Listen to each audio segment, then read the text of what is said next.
I'm Steve Doyle. And I'm Marla Bendow. Welcome to PM Magazine. Tonight we're on the campus of the University of Minnesota. And Marla, I bet you the folks out there didn't know that this is the home of one of America's better-known political cartoonists. But you had a chance to meet him, right? That's right, 21-year-old Jack Ohman. And he was recently voted one of the 10 most powerful young men in America. Now, in our second story, we're going to take you to a place where you can get some fantastic bargains. The world's largest rummage sale. In the PM... Political cartoons are seen in as many as 350 newspapers a week, from Newsweek to the New York Times to the Washington Post. Now, you might think we're speaking of some grizzled old artist who spent years hunkered over the drawing boards, but you're wrong. He's 21-year-old Jack Ohman, and he started right here at the University of Minnesota, drawing cartoons for the University of Minnesota Daily. Well, tonight, PM Magazine is going to meet Jack, who recently was voted one of the 10 most powerful young men in America. The University of Minnesota, Minneapolis campus. In the rush between classes, one student seems to stand out. Perhaps it's his confident demeanor, his untypical college uniform, trench coat and tie. Well, the fact is, Jack Ohman is not your typical college student. He is a member of the prestigious Minnesota Daily student newspaper, and at age 20 has achieved what some in his profession struggle at all their lives and fail. By this signature, you'll know Jack Ohman is the country's youngest nationally syndicated editorial cartoonist.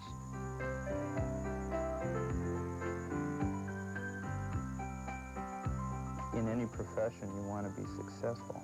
You want to be recognized as being outstanding in your field. I had 4 goals when I came to the Daily. I wanted to get in the Newsweek, Time, the Washington Post, and the New York Times, and I've gotten in 3 of those.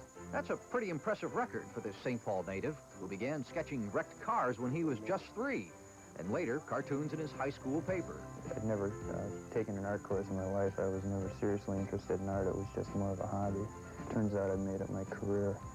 That wasn't my original ambition. No, actually, Jack wanted to be president. He once worked as an aide in a congressional race and even drove in a presidential motorcade.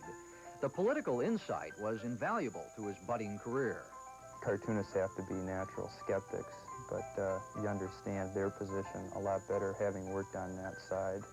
And when he started college and applied for work at the Daily, his political background gave him a leg up on the competition and even some new skills. Some men see things as they are and say, why? I dream things as they never were and say, why not? Teddy. The cause endures, the hope still lives, and the dream shall never die. Well, it wasn't long before his work was noticed in high places, and the cartoons he draws in the Daily now run in more than 70 of the nation's top newspapers, alongside those of his idols, Oliphant and McNally. His caricatures are clear and accurate, the message simple. During the Iranian crisis, he bespoke the frustration of a nation and a president held hostage to terrorist demands, of the nagging problem that President Reagan would inherit, of a nation's joy and relief at the hostages' release, and the subtle hostility some hostages felt toward ex-President Carter. She is. But as Jack says, a cartoonist is only as good as his next cartoon. I get a lot of my ideas from, sometimes I'll get them in the middle of the night, bolt upright in bed and write it at bedside. I read a lot of newspapers, read a lot of magazines, furiously scanning the headline of the Morning Tribune and trying to find an idea or a topic. Once I have a topic, it's easy. The topic he has chosen today is El Salvador. The particular idea happens to be Alexander Haig, and the metaphor, rather, is Alexander Haig and Ronald Reagan wading through a swamp in El Salvador. The idea came to me as I was doodling, and I doodled Alexander Haig as a soldier. Happened to be a horizontal line, and it looked like he was underwater. So then I thought, well, it looks like Haig's underwater, it looks like he's wading through a swamp. So I had him with the M16 over his head, and then all of a sudden, brought back the echoes of Vietnam and soldiers wading through, like carrying guns over their heads like that. And then I put Reagan next to him as kind of a straight man, not saying anything. Oh, we're in big trouble. Putting a bewildered look on his face.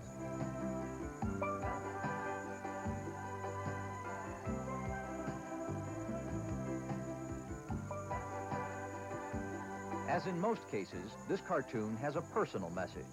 being 20 years old and of draft age, I'm saying that no, we shouldn't be going down to El Salvador, just from a purely personal perspective and also from a national foreign policy perspective. I don't think it's a good idea. I think it would be a mistake, it would be a grave mistake. And that's what I'm trying to get across here with a little bit of humor. This cartoon will take Jack about 3 hours to complete, from rough sketch to pencil sketch, and then finally, the ink drawing.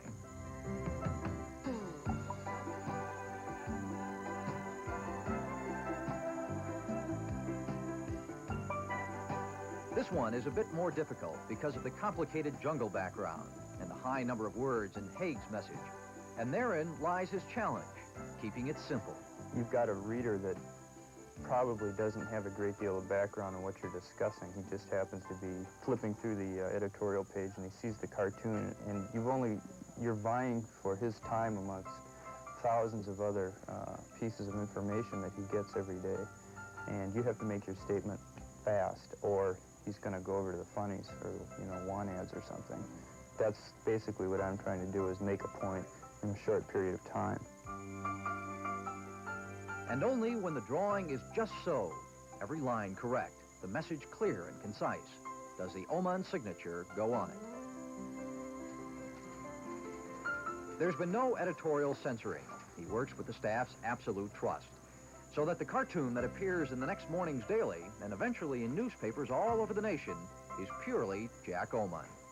What I want to do with my life now is become a successful editorial cartoonist. I want to win the Pulitzer Prize. I want to be the youngest Pulitzer Prize winner. Jack Ohman has 3 years to reach that goal, and may well do it. And with his latest sketch, commissioned by us, he's pretty well on his way.